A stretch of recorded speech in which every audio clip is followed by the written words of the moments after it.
Vic Manuel, bukas ang pinto sa PBA comeback, at gusto maglaro sa Ginebra. On the spot na tinanong ng PBA Moto Club kay Vic Manuel, kung bukas pa siya bumalik sa PBA, at maglaro sa Barangay Ginebra San Miguel.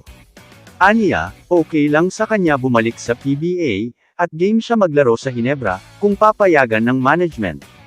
Sinagot ni Vic Manuel ang katanungan, kung bakit pinili niya mag-MPBL, kesa manatili sa PBA. Aniya, gusto niya ng mas malaking playing time, para bumalik ang kanyang kumpiyansa. Sa ginawang ambush interview ni Rico Mierhofer kay Musselman, tinanong siya kung bakit mas pinili niya ang MPBL kaysa PBA. Ayon kay Manuel, gusto lang daw niya maglaro ng matagal. Wala daw siya oras, at gusto niya maibalik ang kumpiyansa niya sa paglalaro ng basketball.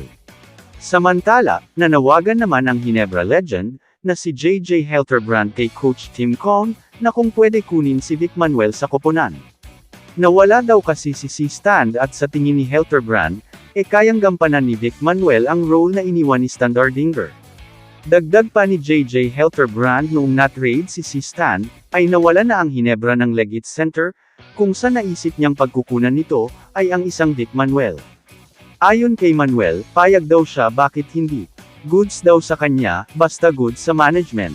Napangiti na lang si Vic sa sinabi ni JJ Helterbrand, sa kanya kung sakaling kunin siya ng Ginebra.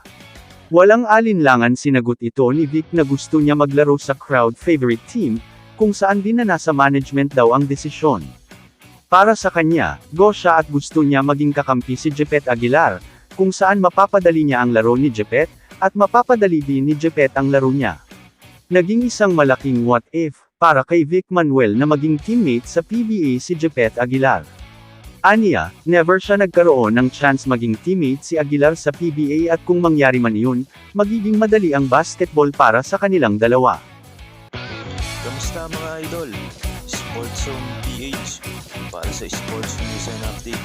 Kung bago ka pa lamang dito sa channel ko, pindutin mo na ang subscribe button at notification bell para lagi kang update sa mga sports news.